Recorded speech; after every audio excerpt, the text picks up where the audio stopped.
Bonjour mes chers élèves, heureuse de vous retrouver dans une nouvelle vidéo. Aujourd'hui, nous allons parler du verbe. Alors, qu'est-ce qu'un verbe et comment peut-on le reconnaître dans une phrase? Le verbe est le noyau de la phrase. C'est lui qui donne une information sur l'action qui se déroule. Exemple, le maître pose des questions. Le verbe pose désigne une action. Il est complété par des groupes nominaux.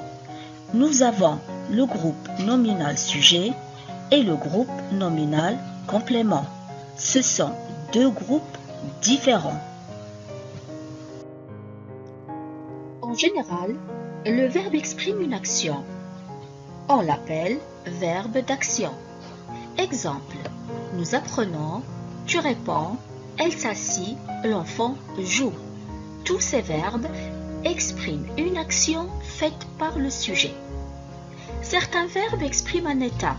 On les appelle les verbes d'état. Les plus fréquents sont être, paraître, sembler, demeurer, devenir, rester, passer pour et avoir l'air. Exemple, il a l'air bizarre. Ce chanteur est un artiste célèbre. Avoir l'air et le verbe être expriment l'état du sujet. La forme du verbe. Quand le verbe est à l'infinitif, on dit qu'il a une forme fixe qui ne change pas, comme participer. Alors nous voyons ici que le verbe participer se divise en deux parties. Il y a le radical qui est bien sûr fixe pour la plupart des verbes et il y a la terminaison qui change.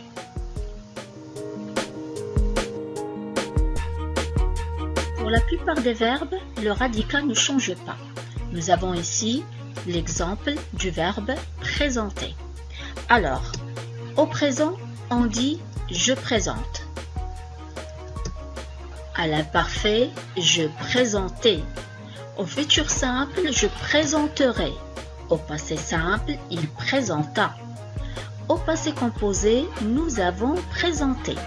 Comme vous voyez, le radical ne change pas.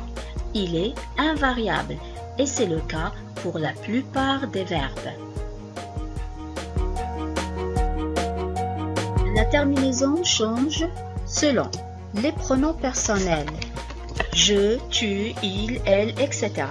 Exemple, je réfléchis, S, on réfléchit, T. La terminaison varie aussi selon le nombre qui peut être singulier, exemple, elle parle, pluriel, nous parlons. La terminaison du verbe change selon le temps passé, exemple, il a réussi. Le présent, exemple, il réussit. Le futur, exemple, il réussira. La terminaison de l'infinitif des verbes permet de les classer en trois catégories différentes. Il y a le premier groupe, ce sont les verbes qui se terminent par ER, sauf bien sûr pour le verbe aller. Exemple, ranger, parler, travailler. Il y a les verbes du deuxième groupe qui se terminent par IR à l'infinitif et qui prennent I2SONS à la première personne du pluriel. Exemple, finir, nous finissons. Grandir, nous grandissons.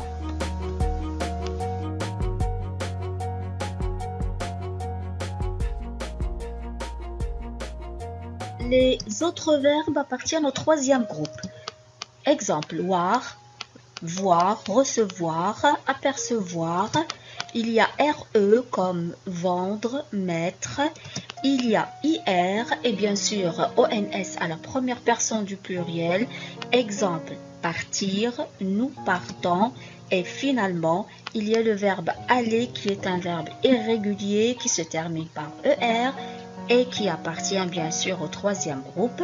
On dit au présent, je vais, tu vas, il va, nous allons, vous allez, ils vont.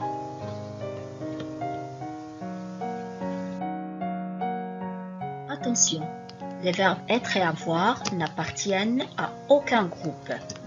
Ce sont des verbes auxiliaires qui sont employés seuls ou pour former des temps composés. Exemple, je suis grand. Verbe être, suis est employé seul. Dans le deuxième exemple, je suis parti. Suis n'est pas seul. Il est employé avec un participe passé. C'est donc un auxiliaire. Résumons ce qu'on a déjà vu. Quels sont les deux éléments formant un verbe? Alors, ces deux éléments sont le radical et la terminaison.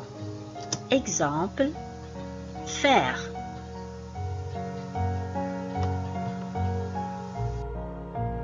Deuxième question. Comment classe-t-on un verbe dans l'un des trois groupes? Bien sûr, selon la terminaison de son infinitif. Exemple, faire, il se termine par RE, il appartient au troisième groupe.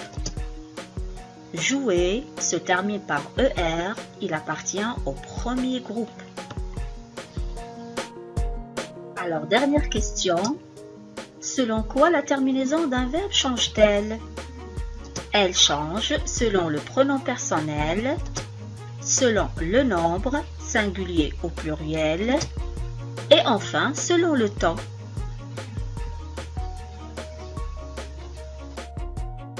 Voilà, ma vidéo prend fin. Au revoir et à la prochaine.